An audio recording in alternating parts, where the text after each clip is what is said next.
आज काशी में बड़ी बैठक हुई है। बड़ी बैठक क्या हुई है आपको दिखाई दे रहे हैं। विष्णुदेव साय, गृह मंत्री अमित शाह, योगी आदित्यनाथ और मोहन यादव। चलिए आपको बता देता हूं कि ये सब एक जगह इकट्ठा क्यों हुए। मध्य प्रदेश और छत्तीसगढ़ दोनों राज्यों के सीएम आज काशी यानी बनारस में मौजूद थे। काशी में पूजा अर्चना के साथ साथ मध्य प्रदेश और छत्तीसगढ़ की जनता के लिए कई अहम मुद्दों पर चर्चा हुई।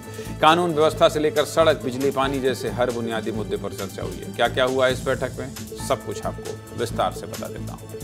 देश के गृह मंत्री अमित शाह, उत्तर प्रदेश के मुख्यमंत्री योगी आदित्यनाथ, मध्य प्रदेश के मुख्यमंत्री डॉक्टर मोहन यादव, छत्तीसगढ़ के मुख्यमंत्री विष्णुदेव साय और उत्तराखंड के मुख्यमंत्री पुष्कर सिंह धामी देश के इतने जरूरी लोग अपने अधिकारियों और सरकार के जिम्मेदारों के साथ काशी पहुंचे थे। क्यों पहुंचे थे?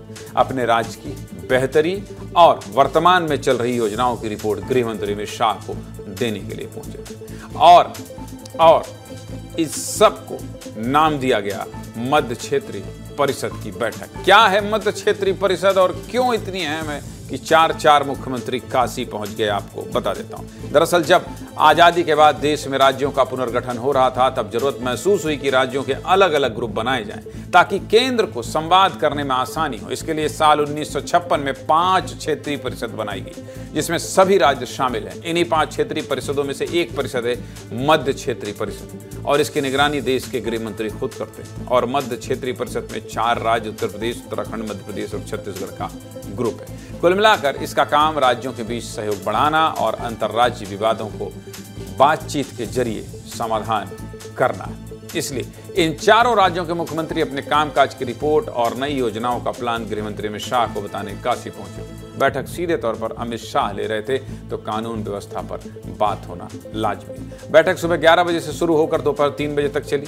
4 राज्यों की सरकार ने अपनी रिपोर्ट दी और अपनी जरूरतों को भी गृह मंत्री से बताया है। बैठक में किन किन मुद्दों पर प्रमुखता से चर्चा हुई है वो भी देख लीजिए, आपको बता देता हूँ। बैठक की शुरुआत ही 4 राज्यों की कानून व्यवस्था की चर्चा से हुई। इसमें भी प्रमुख तौर पर महिलाओं और बच्चों के खिलाफ हो रहे अपराधों पर बात हुई। केंद्रीय गृह मंत्री ने महिलाओं और बच्चों के अपराधों को अलग से फास्ट ट्रैक कोर्ट में निपटाने को कहा है। इसके बाद बात गांव को लेकर हुई, जिसमें गांव में बैंकिंग सुविधाएं बढ़ाने पर जोर दिया गया। मतलब अगर आपके गांव में बैंक नहीं है तो जल्द खुल जाएगा। गृह मंत्री ने आपदा प्रबंधन पर भी चर्चा की। बारिश के मौसम में बाढ़ से निपटने पर कैसे उससे निपटा जाए, इस पर भी जोर दिया। इसके अलावा राज्यों के शिक्षा और स्वास्थ्य सुविधाओं पर भी बात हुई और सड़क, बिजली, पानी जैसी बुनियादी सुविधाओं पर भी जोर दिया गया है। 4 मुख्यमंत्रियों को गृह मंत्री का मार्गदर्शन मिला है। असर आपको जल्द ही दिखेगा। इस बैठक के लिए काशी पहुंचे मध्य प्रदेश के मुख्यमंत्री डॉक्टर मोहन यादव ने क्या कहा है, सुनिए फिर आगे बात करें।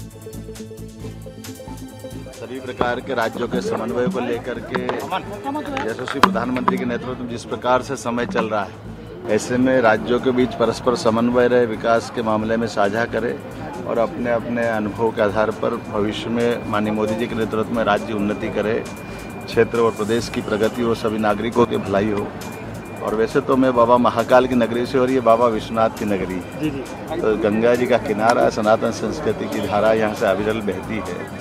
अविनाशी काशी और अवंतिका, इनका युगों युगों से संबंध है। मेरी अपनी ओर से बैठक के लिए काशी पहुंचे मध्य प्रदेश और छत्तीसगढ़ के मुख्यमंत्री ने बाबा विश्वनाथ के दर्शन कर आशीर्वाद भी लिए हैं। सीएम डॉक्टर मोहन यादव और सीएम विष्णुदेव साय ने काशी विश्वनाथ मंदिर में पूजा अर्चना भी की। सबसे अच्छी बात यह है कि मध्य क्षेत्र परिषद में शामिल 4 राज्यों में भाजपा की सरकार है, जिससे 4 राज्यों की प्रगति में कोई बाधा नहीं आएगी। और इसके अलावा जो तस्वीरें आई हैं, उन तस्वीरों को समेट रहे थे मेरे सहयोगी दुर्गेश साहू। कहाँ? सीधे बनारस से, यानी जहां खबर, जहां प्रदेश के दोनों मुख्यमंत्री, जहां इतने बड़े बड़े फैसले, वहां विस्तार न्यूज, वहां मेरे सहयोगी दुर्गेश साहू। दुर्गेश, आपने क्या देखा? दोनों मुख्यमंत्री दर्शन करने भी गए थे और फिर नजर उतरवाने वाला वीडियो तो भयंकर वायरल है। क्या क्या देखा, क्या महसूस किया इस बैठक से? आपको क्या अनुभव मिला, बता दीजिए विस्तार के दर्शकों को। बिल्कुल ज्ञानेंद्र जी, देखिए बहुत महत्वपूर्ण बैठक थी, लेकिन इसके साथ साथ धर्म, संस्कृति और राज्यों की सभ्यता को आपस में जोड़ने के लिए ये बैठक बेहद महत्वपूर्ण साबित हुई है। क्योंकि सुबह से लेकर रात शाम तक हम कहें तो इस बैठक को लेकर जितनी चहल पहल बनारस में दिखी है, ये चहल पहल बहुत महत्वपूर्ण थी। और ये पहली मर्तबा हुआ है ज्ञानेंद्र जी ऐसा, जब ये क्षेत्रीय परिषद की बैठक किसी राजधानी में ना होकर दूसरे शहर में हुई है और इस बार बनारस को चुना गया है। निश्चित तौर पर इस बैठक का जो मंथन हुआ है, उससे जो अमृत निकलेगा आने वाले समय में इन चारों राज्यों के लिए बहुत ही महत्वपूर्ण साबित होगा।